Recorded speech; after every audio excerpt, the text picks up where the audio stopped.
I'm Janice Fiamengo of the University of Ottawa. My theme today is interdisciplinarity, another word for emptiness.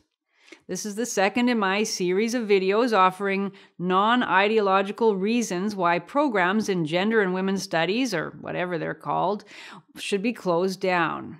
Last day, I talked about the first and foremost reason because these programs are about advocacy rather than knowledge. They're not about pursuing truth, which should be the only rationale of the university. They're about graduating a certain kind of student ready to become a social activist. The whole problem with these programs is that they teach feminism rather than teaching about feminism. Today, I will explore the second reason that these programs are by nature intellectually incoherent. Last day, we looked at the website description for the Women's and Gender Studies program at the University of Alberta, in which we were told that the program has, quote, a long-standing commitment to interdisciplinary collaborations.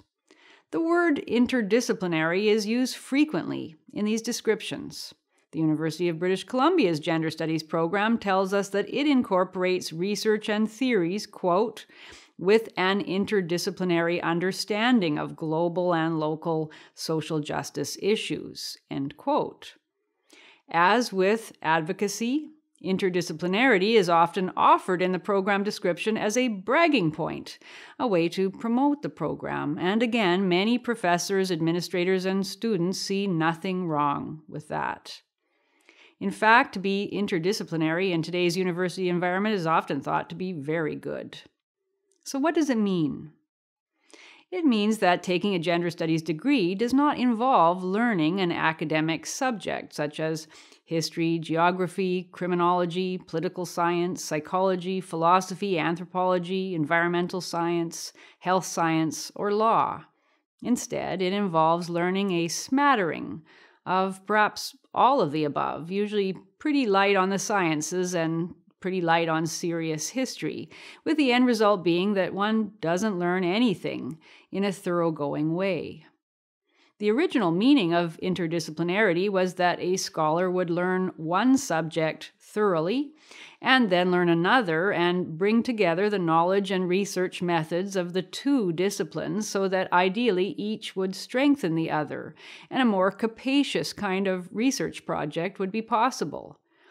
And that's not easy. It takes serious study to master any one subject because each has a vast body of literature and its own methodologies, assumptions, key terms, and central debates to become familiar with. Even experienced scholars don't always do interdisciplinarity well. To think that undergraduate students just starting their post-secondary education could possibly grasp the essence of a whole range of subjects is simply not reasonable, and they don't. Women's studies itself is not a discipline, and the drift away from the word women in the title towards gender and sexuality and even race and social justice simply confirms its vagueness. The subject is everything and nothing, as the program descriptions often make painfully clear. Here's one course description from the University of Toronto's course offerings in Gender and Environmental Injustice, with the in chic parentheses.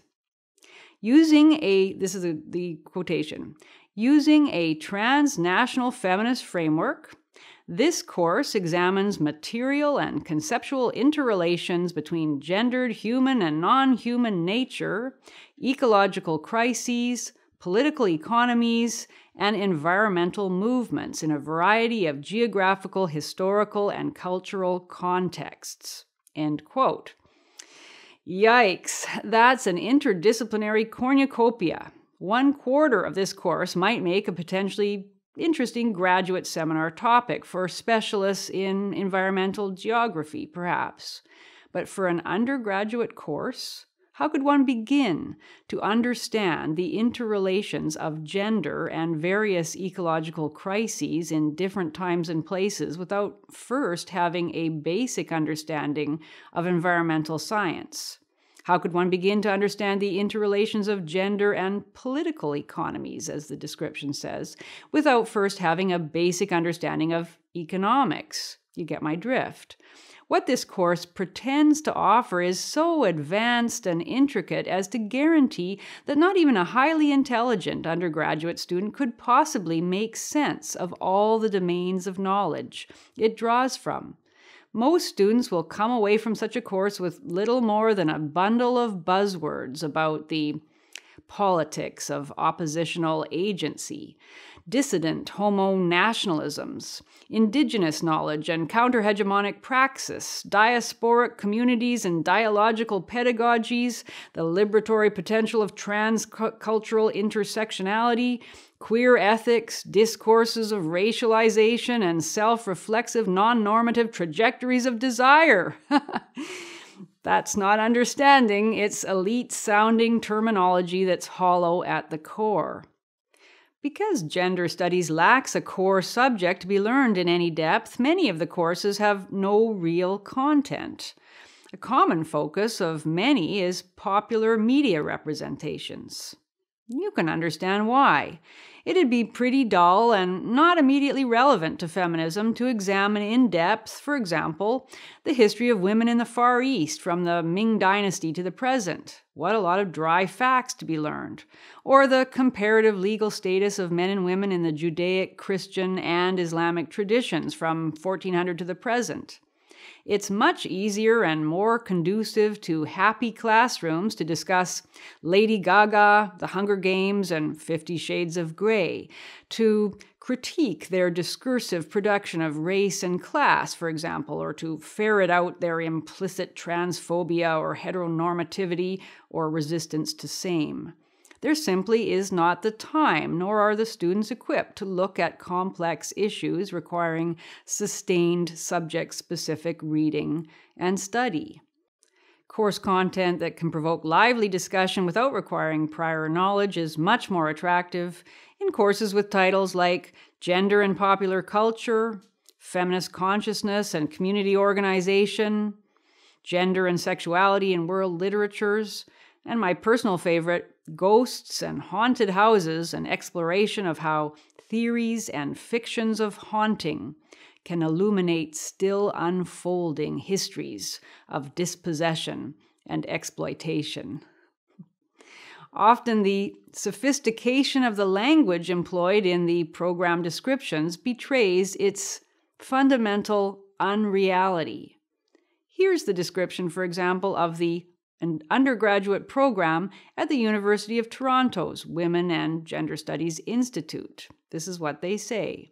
Quote, "For the past 40 years, we have trained students to think deeply about how gender and sexuality operate at the individual, interpersonal, institutional, and global levels. Drawing from a range of disciplines such as history and literature, sociology, and law, we enable students to answer urgent questions, such as how militarization can constrict men's aspirations for their lives, why there are income disparities between women and men, how sexual expression is scripted and can be re-scripted, and even what Lady Gaga could have in common with Shakespeare. In addition to training students to traverse the stanzas of a poem and a government report with equal care and skill, we also focus attention on matters of scale, when to aggregate and when to parse significant distinctions, how to think comparatively across space and time." End quote. Wow. Even just thinking comparatively across space and time sounds like a pretty ambitious and evanescent objective, not to mention all that has gone before. The stanzas of a poem, the government report, aggregating and parsing. Well, it's kind of neat, actually, but in its vast overclaim, it reveals a utopian unrealizability. No one will come out of that program, I guarantee, with a working knowledge of history, literature, sociology, and law, let alone any of the other glittering rubrics evoked. Actually, it's no easy thing to traverse the stanzas of poems. That alone is an achievement requiring sustained practice and a heck of a lot of reading. You don't just pick it up in a class or two before moving on to other areas of expertise. If you're going to really understand what Lady Gaga has in common, or doesn't, with Shakespeare, you're going to have to read a lot of Shakespeare and some other Renaissance dramatists and understand something about the culture that produced Shakespeare. Otherwise, it's all just superficial bafflegab. But it seems clear that really knowing Shakespeare, or anything for that matter, isn't the concern of the Women's and Gender Studies program. This is about knowledge production, in the department's own words, about learning a collective orientation towards the world. Some of the courses look interesting, many look pretentious and silly. But are these university-worthy programs that taxpayers should be funding to the tune of millions of dollars every year? Certainly not, in my opinion. And the question of cost will be the subject of my next video, the last in this series.